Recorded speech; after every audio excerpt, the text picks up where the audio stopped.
الحمد لله نحمده ونستعينه ونستغفره ونؤمن به ونتوكل عليه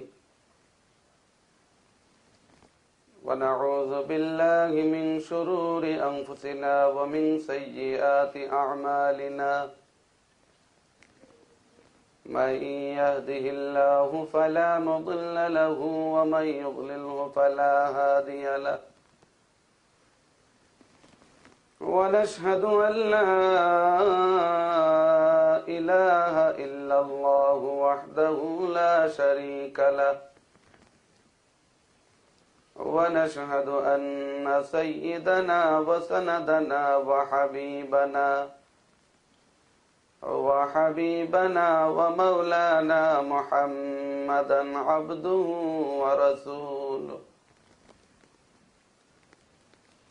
أما بعد فأعوذ بالله من الشيطان الرجيم بسم الله الرحمن الرحيم وقضى ربك ألا تعبدوا إلا إياه وبالوالدين إحسانا وقال النبي صلى الله عليه وسلم رضا الرب في رضا الوالد وسخط الرب في سخط الوالد أو كما قال عليه الصلاة والسلام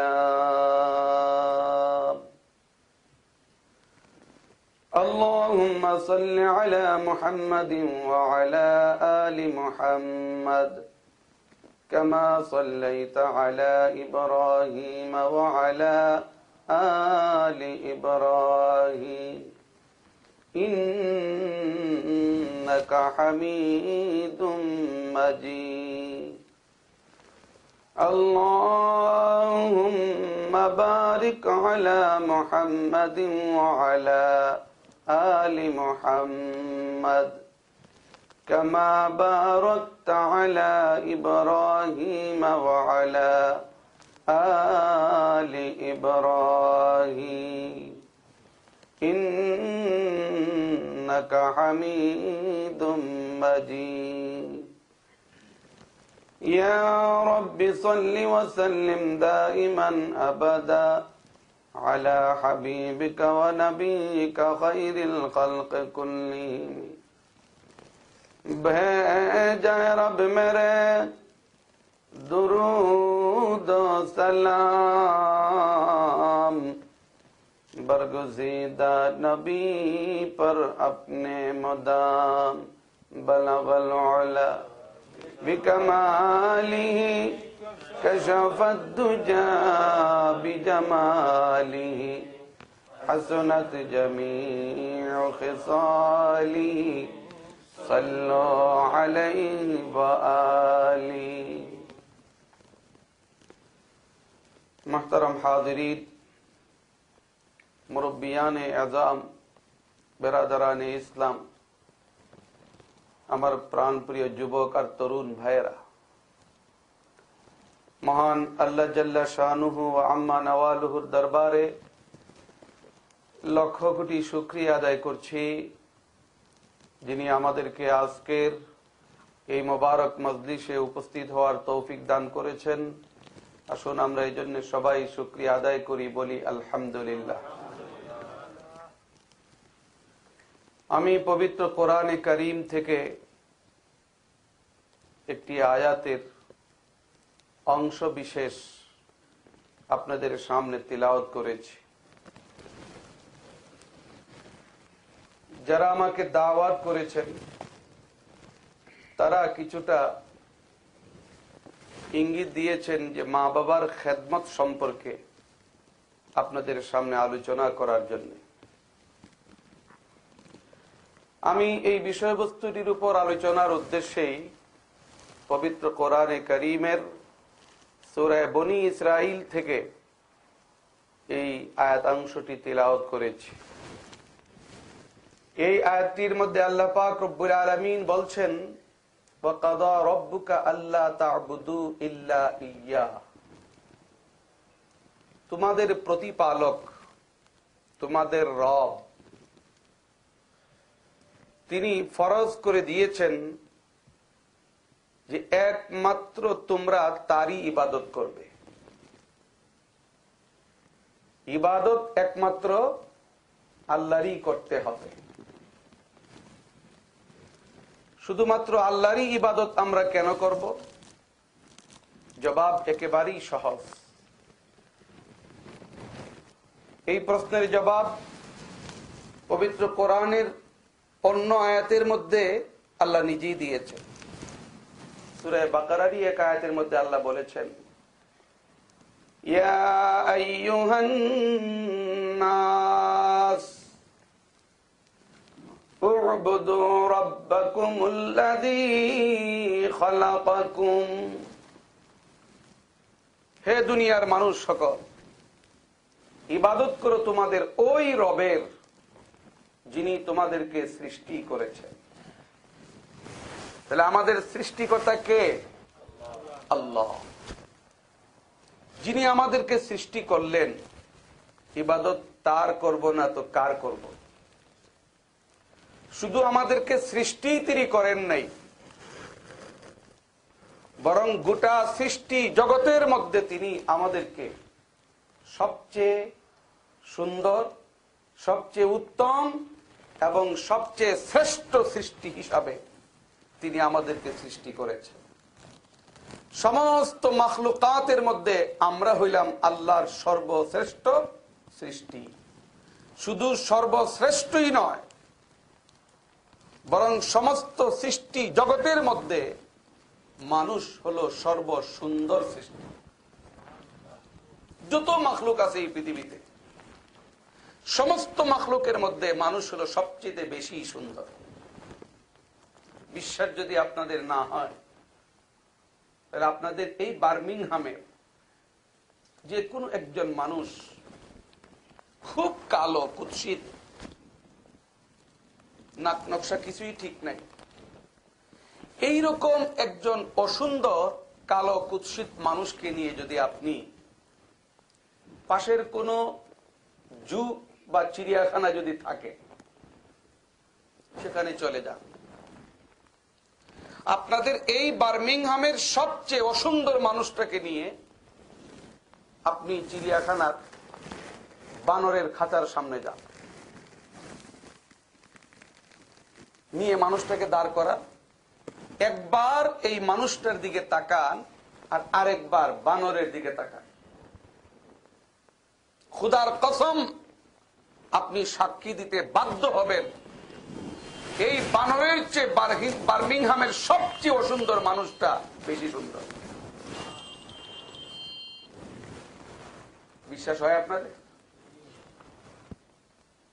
মানুষ সবচেয়ে বেশি সুন্দর, আল্লাহ নিজেই বলেন, ওয়াত্তিনি ওয়াজ্জাইতুনি ওয়া তুরি সিনিনা ওয়া হাযাল বালাদিল আমিন লাকাদ খালাকনাল ইনসানা ফি আহসানি তাকওয়িম। আল্লাহ তিন জৈতুন বালাদুল আমিনের কসম খেয়ে বলেছেন, লাকাদ খালাকনাল ইনসানা ফি আহসানি তাকওয়িম, আমি মানুষকে সবচেয়ে বেশি সুন্দরতম কাঠামো দিয়ে। এই ব্যাপারে তাফসীরের কিতাবের মধ্যে মজার একটা ঘটনা আছে। খলিফা আবু জাফর মনসুর নামে একজন পৃথিবী বিখ্যাত বাদশাহ ছিলেন। তাফসীরে কুরতুবীর মধ্যে এই ঘটনাটা উল্লেখ করা হয়েছে। খলিফা আবু জাফর মনসুরের আমলে তার এক মন্ত্রীর নাম হইল মুসা ইবনে ঈসা।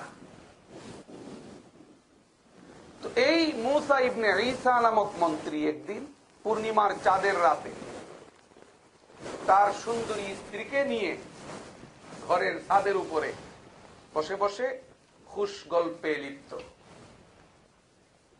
স্বামী স্ত্রীর আলাপচারিতা কত কিছুই আসে, কত প্রসঙ্গই আসে। এক পর্যায়ে হুট করে স্বামী তার স্ত্রীকে লক্ষ্য করে বলল, জিজ্ঞাসা করলো, আচ্ছা বলো তো দেখি, আকাশের চন্দ্রটা বেশি সুন্দর না তুমি বেশি সুন্দর?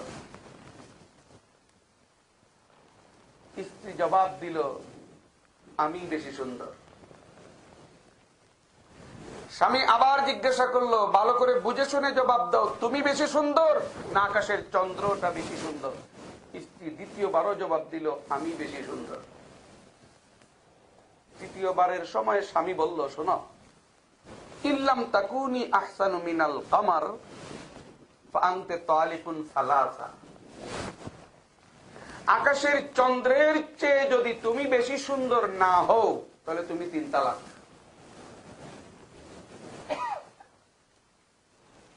কথাটা বলার সাথে সাথে স্ত্রী দাঁড়ায় গেল, দৌড়ে চলে গেল ঘরের ভিতরে, দরজা বন্ধ করে দিল। স্বামী বেচারা কিছুক্ষণ, এই মুসা ইবনে ঈসা কিছুক্ষণ অপেক্ষা করে যখন দেখলো যে স্ত্রী আর আসে না, তো গেল গিয়ে দরজার মধ্যে নক করে স্ত্রীকে ডেকে ডেকে বলতেছে, দরজা খুলো, কিন্তু স্ত্রী দরজা খুলে না। এক পর্যায়ে স্ত্রী জবাব দিল, হে মুসা ইবনে ঈসা, কিছুক্ষণ পূর্বেও নিঃসন্দেহে তুমি আমার স্বামী ছিলে। যখন তুমি আমার স্বামী ছিলে, তোমার ডাকে সাড়া দেওয়া আমার জন্য ফরজ ছিল, কিন্তু এই মুহূর্তে তুমি আমার স্বামী আছো কিনা এই ব্যাপারে সন্দেহ দেখা দিয়েছে, যেহেতু তুমি 3 তালাক শব্দটা উচ্চারণ করছো। সুতরাং এই অবস্থায় এই বিষয়টা পরিষ্কার না হওয়া পর্যন্ত, আদৌ তালাক হয়ে গেল কিনা এই প্রসঙ্গ, এই বিষয় পরিষ্কার না হওয়া পর্যন্ত আমি তোমার ডাকে সাড়াও দেব না, তোমার সামনেও আসবো না, তোমার সামনে দেখাও দিব না। স্বামী বুঝাইবার চেষ্টা করলো যে, আরে পাগলি, এটা তো আমি ঠাট্টা করে বলছি, কৌতুক করে বলছি, সিরিয়াসলি তো বলি নাই। কিন্তু স্ত্রী ছিল বড় আল্লাহওয়ালা, শুধু আল্লাহওয়ালাই নয়, শরীয়তের মাসলা মাসাইলের ব্যাপারেও যথেষ্ট অভিজ্ঞ। স্ত্রী বলল যে, হে মুসা ইবনে ঈসা, তালাকের ব্যাপারটি এমন একটি স্পর্শকাতর বিষয়, এটা রাগ করে দিলে যেমন তালাক হয়, হাসি কৌতুকের মাধ্যমে তালাক দিলেও তালাক হয়। কি বলেন, রাগ করে দিলে তালাক হয় না? তালাক তো রাগ করেই দেয়। হাসি কৌতুকের মাধ্যমেও যদি স্ত্রীকে তালাক দেয়, তালাক হয়। যদিও আজকের সমাজে কিছু লোক বাইরেছে যারা বলে, জানি না আপনাদের এই দেশে আছে কিনা এই প্রবণতা, আমাদের বাংলাদেশে এক গ্রুপ বাইরেছে, তারা কয় মুখে তালাক দিলে তালাক হয় না,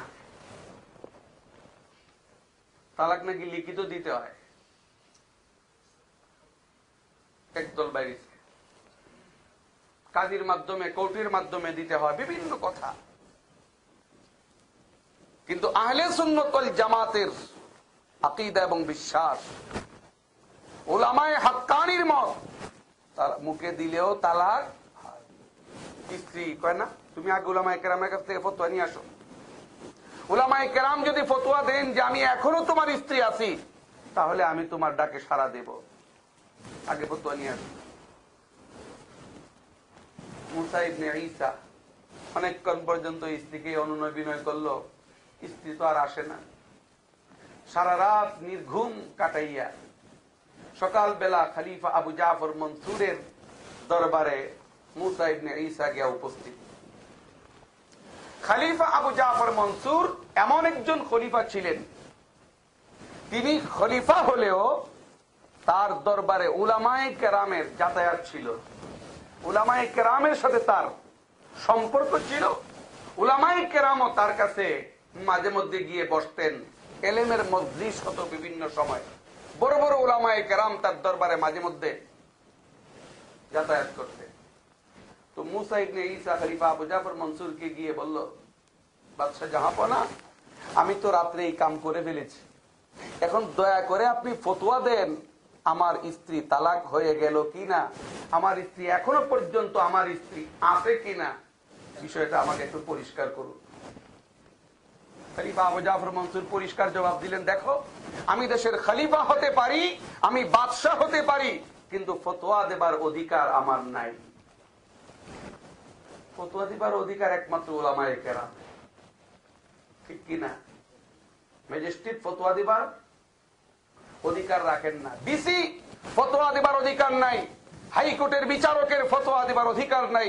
ফতোয়া দেবার অধিকার একমাত্র উলামায়ে কেরামের। কোরআন এবং হাদিসের ইলম যাদের রয়েছে, যারা মাসলা মাসাইল সম্পর্কে বিশেষজ্ঞ, তারাই একমাত্র ফতোয়া দিতে পারেন। যে কেউ ইচ্ছা করলে ফতোয়া দিতে পারে না। খলিফা আবু জাফর মনসুর বললেন, ফতোয়া তো আমি দিতে পারবো না, উলামায়ে কেরাম ফতোয়া দিবেন। একটু অপেক্ষা করো, দেখি উলামায়ে কেরাম আসবেন, আসলে তাদের কাছ থেকে বিষয়টা জেনে নেব। মাশাআল্লাহ, কিছুক্ষণ পরে উলামায়ে কেরাম আসলেন, মসজিদ ভরে গেল, বড় বড় উলামায়ে কেরাম উপস্থিত। এমত অবস্থায় খলিফা আবু জাফর মনসুর সমস্ত উলামায়ে কেরামকে লক্ষ্য করে এই ব্যাপারে জানতে চাইলেন, এই লোকটা যে তার স্ত্রীকে বলল আকাশের চন্দ্রের চেয়ে যদি তার স্ত্রী সুন্দর না হয় তাহলে স্ত্রীর তালাক, এই কথার মাধ্যমে তার স্ত্রী তালাক হয়ে গেল কিনা, এই বিষয়টা দয়া করে আপনারা বলুন। উলামায়ে কেরামকে তিনি অনুরোধ করলেন। উপস্থিত উলামায়ে কেরাম মজলিসে যারা ছিলেন, তারা প্রথমত ফতোয়া দিয়া দিতেন, আর তুল্লি তালাক হয়ে গেছে। এই লোক যেইভাবে বলেছে এতে তালাক হয়ে গেছে। সমস্ত উলামায়ে কেরাম একমত, তালাক হয়ে গেছে। পিছনের সারিতে বসা ছিল ছোট্ট একটা ছেলে, মাদ্রাসার ছাত্র, তালেবে ইলম। সে মাথার মতো করে বসে রয়েছে, কিছু বলে না। তালাক হয়েছে এটাও বলে না, আর তালাক হয় নাই এটাও বলে না। কিন্তু তার হাবভাব দ্বারা বোঝা যাচ্ছে উলামায়ে কেরাম যে ফতোয়া দিয়েছেন এই ফতোয়াটা তার মনোভূত হয় নাই।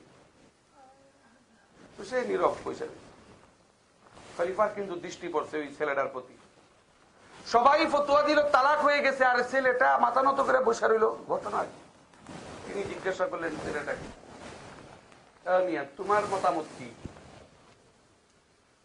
সে বলল, আমার আর মতামতের এখানে কি বা গুরুত্বই আছে? সমস্ত উলামায়ে কেরাম ফতোয়া দিয়েছেন তালাক হয়ে গেছে, এখানে আমার আর মতামতের কি গুরুত্ব থাকবে? বলে, না তুমি বলো কি তোমার মতামত। এক পর্যায়ে সে বাধ্য হয়ে বলল, আমার কাছে যেন মনে হচ্ছে তালাক হয় নাই। একদিকে সমস্ত উলামায়ে কেরামের অভিমত, তালাক হয়ে গেছে, আর মাদ্রাসার ছাত্র বলতেছে আমার কাছে যেন মনে হচ্ছে তালাক হয় নাই। সমস্ত উলামায়ে কেরাম চোখ বড় করে তাকাইলেন। আমরা সবাই ফতোয়া দিয়েছি তালাক হয়ে গেছে, আর এই বেটা কুত্তি খাইছে মাদ্রাসার ছাত্র কয় তালাক হয় নাই। সাহস কত! স্বয়ং খলিফা জিজ্ঞাসা করলেন, তুমি যে বলছো তালাক হয় নাই, তোমার কাছে দলিল কি? কোন দলিলের ভিত্তিতে তুমি বলছো তালাক হয় নাই? মাদ্রাসার ছাত্ররা ভাবলো এই মুহূর্তে সবারই মিজাজ গরম। আমার কাছে দলিল আছে, কোরআনের দলিল। এই উত্তেজিত অবস্থায় যদি আমি কোরআনের দলিল এই মুহূর্তে পেশ করি, গরম মাথায় সেই দলিল মাথায় সকলের নাও ঢুকতে পারে। সুতরাং দলিল দেওয়ার জন্য একটা পরিবেশ দরকার। সেই পরিবেশ সৃষ্টির জন্য তিনি খলিফা আবু জাফর মনসুরকে লক্ষ্য করে বললেন, মহামান্য খলিফা, অবশ্যই আমার কাছে দলিল আছে, কোরআনের দলিল রয়েছে, কিন্তু এই মুহূর্তে এই পরিবেশে আমি দলিল পেশ করাটা উপযুক্ত মনে করি না। এই জন্য দলিল পেশ করার জন্য আমাকে একটু সময় দিতে হবে, আর এই দলিল পেশ করার জন্য আজকের বাগদাদের শাহী মসজিদের এশার নামাজের ইমামতিটা আমি চাই। আমি এশার নামাজের ইমামতি করুন, তারপরে তালাক দেব, মানে ফতোয়া দেব। বাদশা মাইনা নিছে। গোটা শহরের মধ্যে খবর ছড়াইয়া পড়ছে, এশার নামাজের আগে আগেই মসজিদ ফিল আপ। আজান হওয়ার সাথে সাথে খলিফা আবু জাফর মনসুর সহ সমস্ত উলামায়ে কেরাম মসজিদের প্রথম কাতারে গিয়ে হাজির। আর এই মাদ্রাসার ছাত্ররাও মাশাআল্লাহ পাগড়ি টাগড়ি লাগাইয়া ইমামতির আসনে গিয়ে উপস্থিত। নামাজ শুরু হয়ে গেছে। আলহামদুলিল্লাহি রাব্বিল আলামিন আর রহমানির রহিম সূরা ফাতিহা তিলাওয়াত করছেন ইমাম সাহেব। এরপরে তিনি সূরা ৩ শুরু করেছেন। আমি তিলাওয়াত করতেছি, আপনারা দেখেন ভুল হয় না শুদ্ধ হয়। ওয়াত্তিনি ওয়াজ্জাইতুনি ওয়া তুরি সিনিনা ওয়া হাদাল বালাদিল আমিন লাকাদ খালাকনাল কামারা ফি আহসানি তাকবীর। ঠিক হইছে? তো নামাজের ভিতরে যদি ইমাম সাহেব ভুল করেন লোকমা দিতে হবে। মুক্তদিরা লোকমা দেবার অধিকার, স্বয়ং বাদশা লোকমা দিলেন। লাকাদ খালাকনাল ইনসানা ফি আহসানি তাকবীর। কিন্তু ইমাম সাহেব এই লোকমা গ্রাহ্য করে নাই, আবার তারটাই পড়ছে লাকাদ খালাকনাল কামারা ফি আহসানি তাকবীর। আবার পিছন থেকে লোকমা। এইভাবে ৩ বার লোকমা দেবার পরে চতুর্থবার ইমাম সাহেব কারেকশন করে লাকাদ খালাকনাল ইনসানা ফি আহসানি তাকবীর এইভাবে পড়িয়া বাকি রাকাত শেষ করিয়া এরপরে রাকাতগুলো শেষ করে তিনি সালাম ফিরাইলেন। সালাম ফিরাইবার পরে তো পুরা মসজিদ গরম। মিয়া ইমামতি করবার শখ হইছে, ভালো কথা।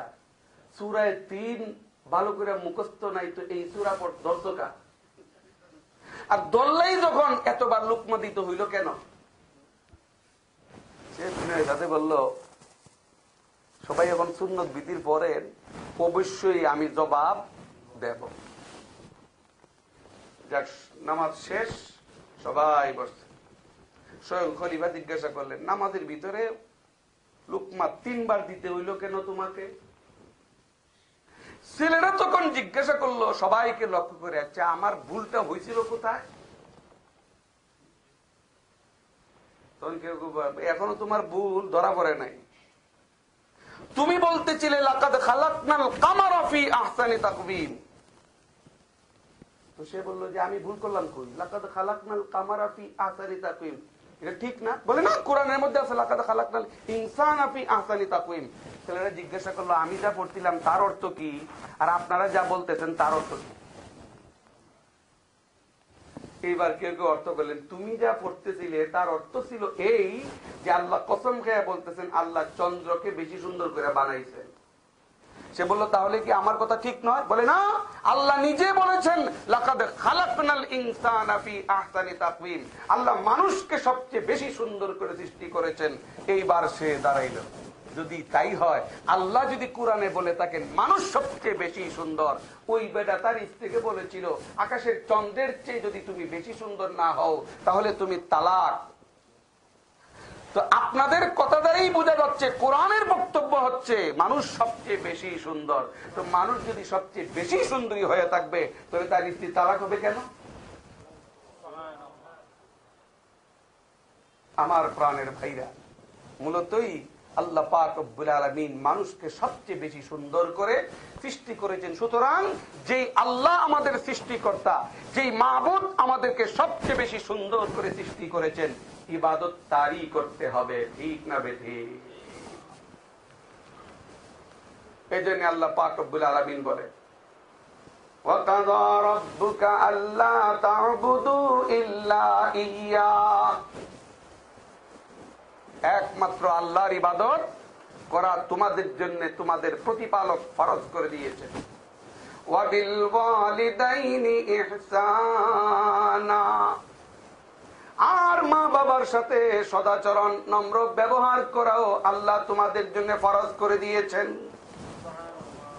মা বাবার সাথে নম্র, ভদ্র, মার্জিত আচরণ করতে হবে, ভদ্র ব্যবহার করতে হবে, নম্র ব্যবহার করতে হবে মা এবং বাবার সাথে। কারণ মা বাবাকে অসন্তুষ্ট করলে আল্লাহকে সন্তুষ্ট করার কোনো সুযোগ নাই। এই জন্য নবীজি হাদিসের মধ্যে বলেছেন, রেদার রব্বি ফি রেদাল ওয়ালিদ ওয়া সাখাতুর রব্বি ফি সাখাতিল ওয়ালিদ। মা বাবার সন্তুষ্টির মধ্যেই আল্লাহর সন্তুষ্টি নিহিত, মা বাবার অসন্তুষ্টির মধ্যে আল্লাহর অসন্তুষ্টি নিহিত। এই জন্য আমার প্রাণের ভাইরা, মা বাবার মনে কষ্ট দিয়ে কেউ কখনো জীবনে সফল হতে পারে না। মা বাবা এমন এক নিয়ামত আল্লাহর পক্ষ থেকে। হাদিস শরীফের মধ্যে এসেছে, এই যে পবিত্র মাহে রমজান মাস আমাদের সামনে সমাগত, এক রমজান মাসে আল্লাহর নবী মিম্বরের মধ্যে খুতবা দেওয়ার জন্য দাঁড়াইতেছে, উঠতেছে। আপনাদের মিম্বরেও 3টা ধাপ, মসজিদে নববীর মিম্বরেও 3টা ধাপ ছিল। তো অন্য সময়ে নবীজি মিম্বরে উঠেন, উঠবার সময় ভিন্ন দোয়া আছে, নামবার সময় ভিন্ন দোয়া আছে, সেই দোয়াগুলো নবীজি মনে মনে পড়েন। কিন্তু রমজান মাসের এক শুক্রবারে জুমার খুতবা দেবার জন্য যখন তিনি মিম্বরে উঠতেছিলেন, তখন সাহাবায়ে কেরাম লক্ষ্য করে দেখলেন যে নবীজি প্রথম মিম্বরে পা রাখার সময় আমিন বলেছে, দ্বিতীয় ধাপে পা রাখার সময় আমিন বলেছে, তৃতীয় ধাপে পা রাখার সময় আমিন বলেছে। সাহাবায়ে কেরামের দৃষ্টিতে যখন বিষয়টা ধরা পড়লো, অন্য কোন সময় তো নবীজিকে এইভাবে আমিন আমিন আমিন আমিন বলতে শুনি না, মিম্বরে ওঠার সময়, মিম্বরের প্রতি ধাপে পা রাখার সময় এইভাবে কখনো, আর অতীতে আমরা আমিন বলতে শুনি নাই। আজকে যে নবীজি আমিন বললেন, নিশ্চয়ই তার মধ্যে কোনো হিকমত আছে। সেই হিকমতটা কি? সাহাবায়ে কেরাম আরজ করলেন, ইয়া রাসূলুল্লাহ, দয়া করে জানতে চাই, এই যে মিম্বরের প্রতিটা ধাপে পা রাখার সময় আপনি আমিন আমিন আমিন বললেন 3 বার, এর হিকমত কি? জবাবে আল্লাহর নবী বলেন, ও আমার সাহাবীরা, নিশ্চয়ই আজকে আমি মিম্বরে প্রতিটা ধাপে পা রাখতে গিয়ে যেভাবে আমিন বলেছি, অবশ্যই এর হিকমত আছে। কি? ও সাহাবীরা, আমি যখন প্রথম ধাপে পা রাখতে যাচ্ছিলাম, হযরত জিবরাইল আলাইহিস সালাম এসে হাজির। হযরত জিবরাইল আলাইহিস সালাম আমাকে বললেন, ইয়া রাসূলুল্লাহ, এই মুহূর্তে আমি আল্লাহর দরবারে 3টা দোয়া করব, আপনি এই দোয়াগুলি শোনার পরে আমিন বলবেন। জিবরাইল করবেন দোয়া, আল্লাহর নবী বলবেন আমিন। বলুন তো, এই দোয়াটা কি কখনো মিস হইতে পারে? নবীজি বলেন ঠিক আছে। তো প্রথম ধাপে পা রাখার সময় জিবরাইল দোয়া করে, হে রব্বুল আলামিন, রমজান মাস পাওয়ার পরেও যারা রমজানের বরকত, রমজানের রহমত অর্জন করে, রমজানের বরকত হাসিল করে জীবনের গুনাহ মাফ করাতে পারে নাই, রমজান মাসের আগেও তার জীবনের যে অবস্থা ছিল, রমজান মাসের পরেও তার জীবনের সেই অবস্থা, তার আমলনামার সেই অবস্থা, রমজান মাস পাওয়ার পরেও গুনাহ মাফ করাতে পারে নাই, সে হতভাগ্য, সে ধ্বংস হইয়া যাক। জিবরাইল আল্লাহকে দোয়া করছেন, নবীজি সাথে সাথে বলছেন আমিন। এতে কি বোঝা গেল? রমজান মাস পাইলে জীবনের গুনাহ মাফ করানোটা খুবই সহজ। আল্লাহ নবী বলেন, ও আমার সাহাবীরা, যখন দ্বিতীয় ধাপে পা রাখতে যাচ্ছি, ওই মুহূর্তে জিবরাইল আরেকটা দোয়া করলেন আল্লাহর দরবারে। সেই দোয়াটি হলো এই, জিবরাইল আল্লাহর কাছে বলতেছেন, হে রব্বুল আলামিন, যেই ব্যক্তির সামনে তোমার নবীর নাম উচ্চারণ হবে, তোমার নবীর নাম উচ্চারণ হওয়ার পরে যেই ব্যক্তি নবীর শানে দুরূদ পাঠ করবে না, সে ধ্বংস হইয়া যাক। আমি আমিন বলছি। হে আমার সাহাবীরা, 3 নম্বর ধাপে যখন আমি পা রাখতে যাচ্ছি, ঠিক সেই মুহূর্তে জিবরাইল আল্লাহর দরবারে দোয়া করলেন, হে রব্বুল আলামিন, যারা নিজের মা বাবাকে পাওয়ার পরেও মা বাবার খেদমত করার মাধ্যমে নিজের জান্নাতের ব্যবস্থা করতে পারলো না, আল্লাহ তুমি তারে ধ্বংস করে দাও, সে হতভাগ্য। আমি নবী তখনও আমিন বলেছি। মা বাবারে পাইয়া, মা বাবার খেদমত করিয়া জান্নাতের ব্যবস্থা করতে পারলো না, সেও হতভাগ্য। জিব্রাইল দোয়া করেছেন, আল্লাহর নবী আমিন বলেছেন। বলুন তো এই দোয়া কি কখনো বিফলে যেতে পারে? এই জন্য আমার প্রাণের ভাইরা, আমার যুবক আর তরুণ ভাইরা, মা বাবা হলেন আমাদের জন্য আল্লাহর পক্ষ থেকে বিরাট বড় নিয়ামত।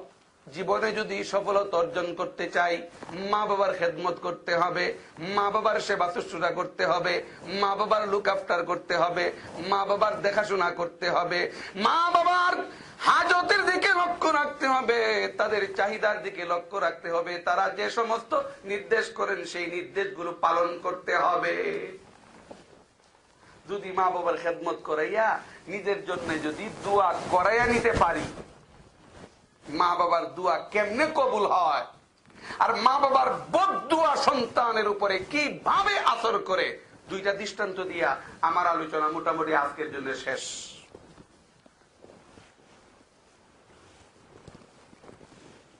হযরতে মূসা আলাইহিস সালামের নাম শুনছেন কিনা? জলিলুল কদর পয়গম্বর বনি ইসরাইলের।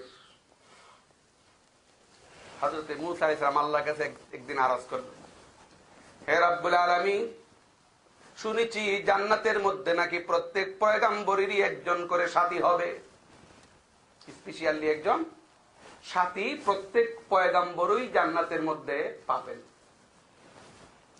মূসা আলাইহিস সালাম বলেন, হে রব্বুল আলামিন, আমার সাথী কে হবে জান্নাতে? আমার বেহেশতি সাথীটা কোন জমানার মানুষ, কোন যুগের মানুষ, কোন দেশের মানুষ, কোন এলাকার মানুষ, আমি একটু জানতে চাই। আল্লাহর পক্ষ থেকে মূসা আলাইহিস সালামকে জানিয়ে দেওয়া হলো, ও মূসা পয়গম্বর, জান্নাতে তোমার সাথে যেই ব্যক্তিটা হবে সেই ব্যক্তিটা এই যুগেরই মানুষ, এখনো সে জীবিত আছে। মূসা আলাইহিস সালামের আগ্রহ বেড়ে গেল, আল্লাহর কাছে জিজ্ঞাসা করলেন, আল্লাহ দয়া করে তুমি তার ঠিকানাটা আমাকে জানিয়ে দাও, কোন দেশে সে বসবাস করে, কি তার লক্ষণ, কেমনে তাকে চিনবো আমাকে বলে দাও। আল্লাহ পাক রব্বুল আলামিন বলে দিলেন, ও মূসা পয়গম্বর, যাও অমুক দেশে যাও, অমুক বাজারে যাও, বাজারের অমুক কর্নারে অমুক দিকে গিয়ে দেখবা একজন কসাই, গোশত বিক্রেতা। ওই কসাই হইল তোমার জান্নাতি সাথী, একজন পয়গম্বরের সাথী, বেহেশতি সাথী, কসাই। মূসা আলাইহিস সালাম ঠিকানা অনুযায়ী চলে গেলেন সেখানে।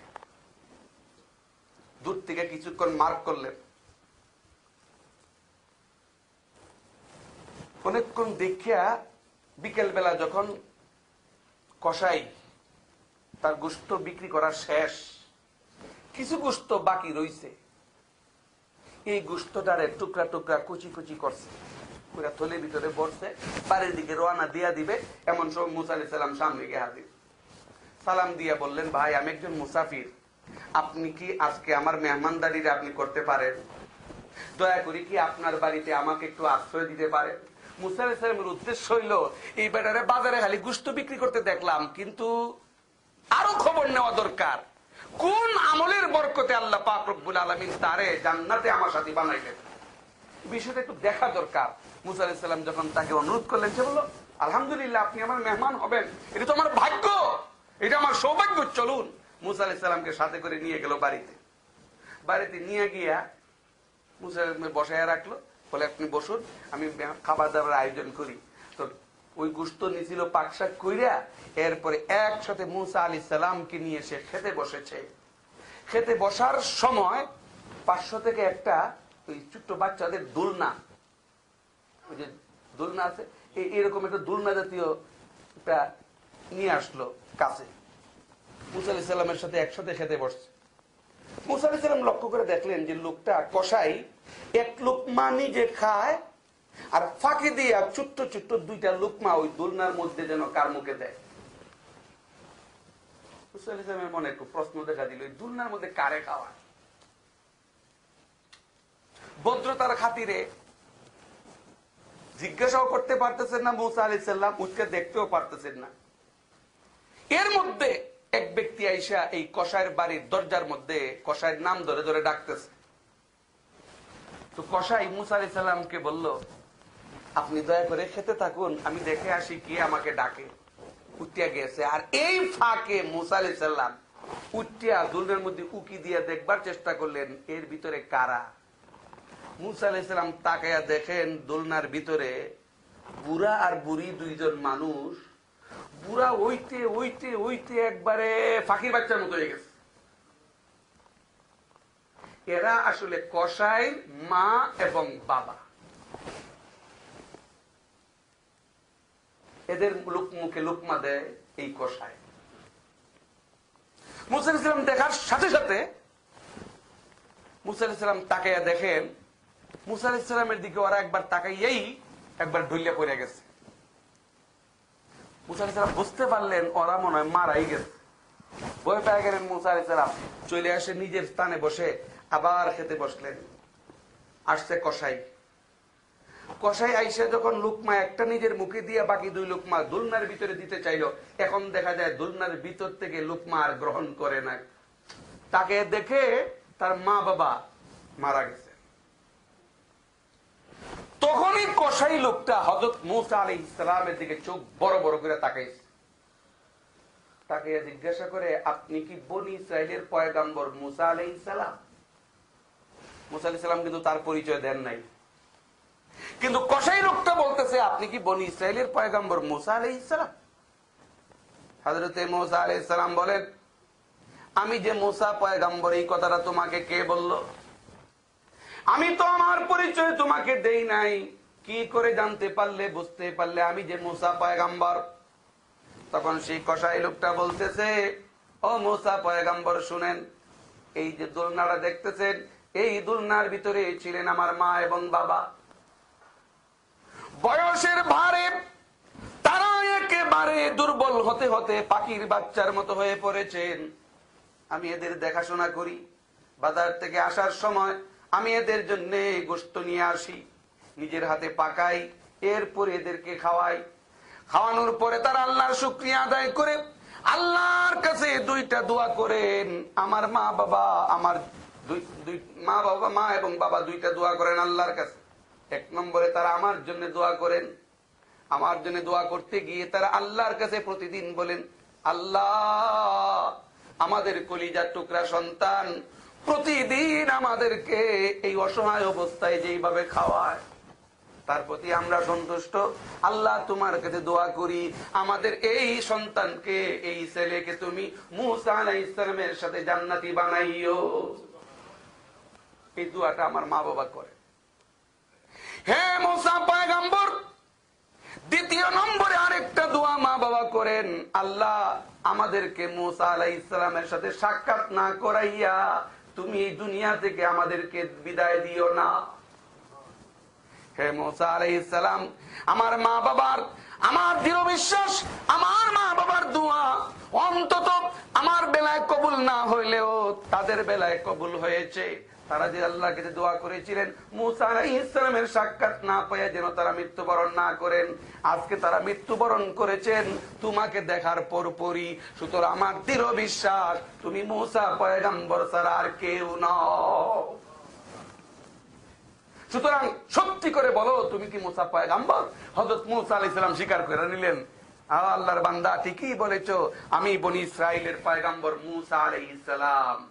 এবার মুসা আলাইহিস সালাম ওই কসাইরে সুসংবাদ দিলেন, তাহলে তুমি জেনে রাখো তোমার মা বাবার দোয়া তাদের বেলায় যেমন কবুল হয়েছে, তোমার বেলায় যে দোয়া করেছেন সেই দোয়া কবুল হয়েছে।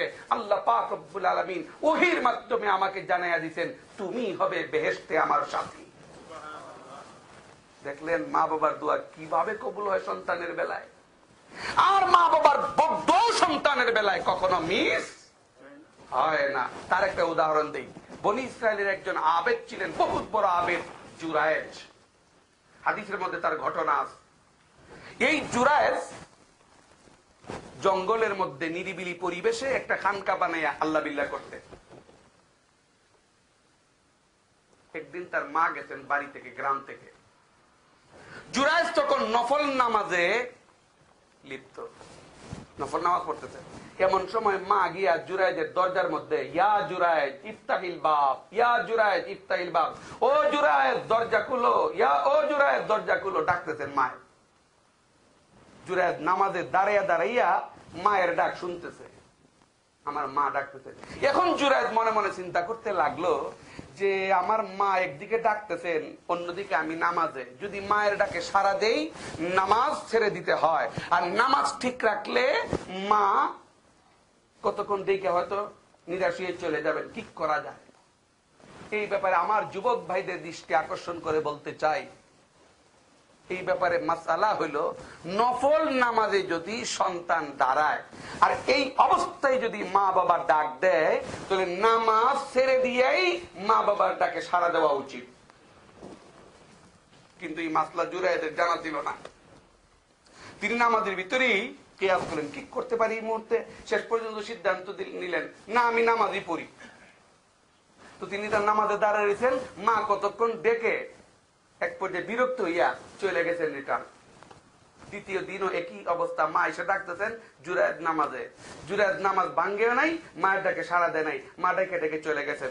3 নম্বরে আবার আসছে, তৃতীয় দিন মা আইসে যখন জুরায়েদকে ডাকিয়া জবাব পান নাই, তখন মায়ের মনে কষ্ট লাগছে। আল্লাহর কাছে তিনি একটা বদদুয়া করলেন জুরায়েদের বিরুদ্ধে, আল্লাহ 3টা দিন আমি জুরায়েদকে এসে তার দরজায় দাঁড়িয়ে ডাকলাম, কিন্তু জুরায়েদ আমার ডাকে সাড়া দিল না। আয় আল্লাহ, আমার মনটা কষ্ট পেয়েছি জুরায়েদের সম্পর্কে, সুতরাং তোমার কাছে জুরায়েদের বিরুদ্ধে আমার নালিশ, জুরায়েদরে কোন বেশ্যা মহিলার খপ্পরে না ফালাইয়া তুমি মাইরো না।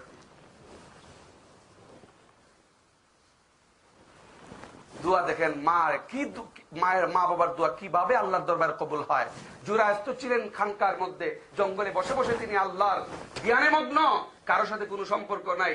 কিন্তু কিছু লোক এমনি থেকেই জুরায়েদের প্রতি হিংসুক হইয়া জুরায়েদের বিরুদ্ধে বিভিন্ন ভাবে ষড়যন্ত্র শুরু করলো। একদল লোক জুরায়েদের প্রতি ক্ষিপ্ত হইয়া এক বেশ্যা মহিলারে ভাড়া করলো, বেশ্যা মহিলারে ভাড়া করিয়া পাঠাইলো জুরায়েদের খানকায়। কিন্তু সেই বেশ্যা মহিলা জুরায়েদকে কাবু করতে পারলো না। বিফল হইয়া যখন বেশ্যা মহিলা চলে আসতেছে, তখন এক রাখালের সাথে এই বেশ্যা মহিলা মেলামেশা করার কারণে গর্ভবতী হইছে। এক পর্যায়ে সন্তান হইছে ওই মহিলার। সন্তান হওয়ার পরে লোকেরা জিজ্ঞাসা করলো, হে মহিলা, তোমার এই সন্তানের বাবাকে? ষড়যন্ত্রমূলক ভাবে মহিলা জুরায়েদকে অপদস্থ করার জন্য সে বইলা দিল, আমার এই সন্তানের বাবা হইলেন ওই যে জঙ্গলে খানকার মধ্যে আল্লাহ বিল্লাহ করেন, উনি হইল আমার সন্তানের বাবা। কথাটা শোনার সাথে সাথে এলাকার মানুষ এত ক্ষিপ্ত হইল, সবাই বলতে লাগলো, কি বেটা এত সুন্দর ইবাদত করে আর ফাঁকে ফাঁকে বুঝি এই কাম করে। সবাই গিয়া ক্ষিপ্ত হইয়া তার খানকা ভাঙ্গা তছনছ করে দিল। জুরায়েদ মারতে লাগলো। জুরায়েদ জিজ্ঞাসা করলেন, ভাই ব্যাপার কি, আমার উপরে তোমরা ক্ষিপ্ত হইয়া আমার খানকা বাংলা আমারে মারতেছো, ঘটনা কি? বলে, ঘটনা কি এখনো টের পাও নাই? বাপ দোষর দরবেশের আর ফাঁকে বুঝি এই কাম করো। জুরায়েদ তখন তাদেরকে বলেন, ভাই আসল ঘটনা খুলে বলো। তারা বললো, তুমি এই করছো? বলে, আল্লাহর কসম আমি এই ধরনের কোন কাজ করি নাই। বলে, মিয়া করো নাই তুই? মেয়ে বলে, মহিলা বলতেছে তার বাচ্চার বাবা তুমি। ঠিক আছে, বাচ্চাটারে আপনারা নিয়ে আসেন। বাচ্চাটারে নিয়ে আসলো। মাত্র 1 দিন বয়স হলো সেই বাচ্চার। এবার জুরায়েদ সেই বাচ্চার পেটের মধ্যে গুতা দিয়ে জিজ্ঞাসা করলেন, ও বাচ্চা, বলো তো তোমার আসলে বাবাকে?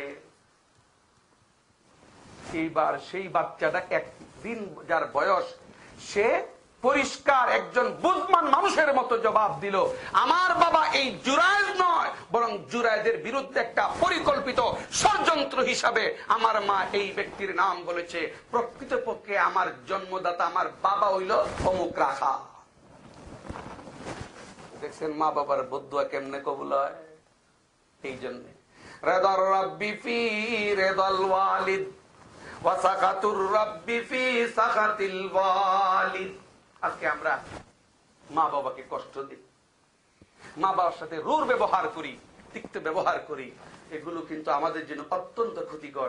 একটা বারের জন্য চিন্তা করে দেখা দরকার, আমি যখন আমার মায়ের গর্ভে ছিলাম 10 মাস 10 দিন, কি কষ্টটা সেই দিন আমার মা আমার জন্য করেছেন। 2.5 বছর পর্যন্ত, 2 বছর পর্যন্ত আমার মা আমাকে দুধ পান করিয়েছেন। এগুলো একটু বিবেচনা করে দরকার, ঠিক না ঠিক? আমার প্রাণের ভাইরা, আমরা কি আমাদের মায়ের গর্ভে ছিলাম না? আজকে অনেক ক্ষেত্রেই দেখা যায় স্ত্রীর কথায় আমরা মা বাবার সাথে, মায়ের সাথে দুর্ব্যবহার করি। অনেক সন্তান আছে মা বাবার বিরুদ্ধে গিয়ে মানুষের কাছে নালিশ করে। এইভাবে শেরে বাংলা একে ফজলুল হকের নাম আপনারা শুনেছেন, বাংলাদেশের কৃতি সন্তান। এই একে ফজলুল হকের কাছে এক যুবক গিয়ে তার মায়ের বিরুদ্ধে নালিশ করছে, স্যার আমার মার বিরুদ্ধে বিচারটা করে দেন তো। শেরে বাংলা একে ফজলুল হক মনে মনে আশ্চর্য হয়ে গেলেন, কেমন সন্তান মায়ের বিরুদ্ধে আমার কাছে নালিশ করতে এসেছে। তো তিনি সরাসরি কোনো জবাব না দিয়া কৌশলে একটা ব্যবস্থা করলেন। তিনি বলে, ঠিক আছে তোমার মায়ের বিচার আমি করুম, তার আগে তুমি একটা কাজ করো। কি? তিনি পাশে ছিল একটা কাঁঠাল, 1.5 কেজি ওজনের কাঁঠাল, এই ছেলেটার পেটে বাঁধা দিতেন, রুমাল দিয়ে বাঁধা টাইট করে দিয়া বললেন, তুমি বাজারটায় আধ ঘন্টা একটু ঘুরে আসো, বাজারটা চক্কর দিয়ে আসো, এরপরে আমি তোমার বিচার করব। ছেলেটা প্রথমে বিষয়টা বুঝতে পারে নাই, কাঁঠাল পেটে বান্ধা অবস্থায় লইয়া বাজারে গেছে। 5 মিনিট 10 মিনিট যেতে না যেতেই 1.5 কেজি ওজনের কাঁঠালের ভার সহ্য করতে না পাইরা, দেখেন কাঁঠালটা কিন্তু পেটের বাইরে, কিন্তু পেটের ভিতরে নয়, 1.5 কেজি ওজনের সেই কাঁঠালের বোঝা বহন করতে না পেরে 10 মিনিটের মাথায় একবারে ক্লান্ত পরিশ্রান্ত হইয়া হাফাইয়া আইসা শেরে বাংলা একে ফজলুল হকের কাছে এসে হাত সারেন্ডার করে করজোর করে বলতেছে, স্যার আমার বিচার লাগবে না, আমার বুঝ হয়ে গেছে। হাসবেন না। শেরে বাংলা জিজ্ঞাসা করলেন, কি বুঝ হইছে তোমার?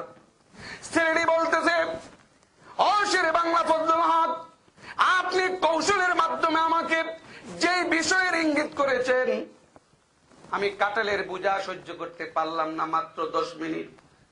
অথচ আমি যখন আমার মায়ের গর্ভে ছিলাম 10 মাস 10 দিন পর্যন্ত মায়ের গর্ভে থাকা অবস্থায় না জানি আমার মা কত কষ্ট করেছেন, কত ত্যাগ স্বীকার করেছেন, কত লাথি দিয়েছি আমার মার কলিজার মধ্যে, কত কষ্ট হয়েছে আমার মার। সেই মায়ের বিরুদ্ধে আজকে আপনার কাছে বিচার চাইতে এসেছিলাম।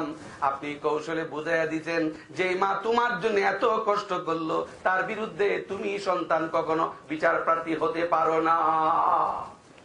ঠিক না ঠিক? এই জন্য আল্লাহ পাক রব্বুল আলামিন বলেছেন, ওয়াকাদা রাব্বুকা আল্লা তা'বুদু ইল্লা ইয়্যা ওয়া বিল ওয়ালিদাইনি ইহসানা। আল্লাহর ইবাদত করে একমাত্র আল্লাহর ইবাদত করতে হবে, মা বাবার সাথে সদাচরণ নম্র ব্যবহার করতে হবে। আল্লাহ আমাদের সবাইকে মা বাবার সাথে নরম ব্যবহার, সৎ আচরণ করার তৌফিক দান করুক বলি আমিন। ওয়া আখিরু দাওয়ানা আনিল হামদুলিল্লাহি রাব্বিল আলামিন। اللهم صل على سيدنا ونبينا وشفيعنا وحبيبنا مولانا محمد صلى الله عليه وعلى آله وأصحابه وبارك وسلم. أستغفر الله الذي لا إله إلا هو الحي القيوم وأتوب إليه. لا حول ولا قوة إلا بالله العلي العظيم. الحمد لله رب العالمين والصلاة والسلام على سيد الأنبياء والمرسلين. ربنا ظلمنا أنفسنا وإن لم تغفر لنا وترحمنا لنكونن من الخاسرين.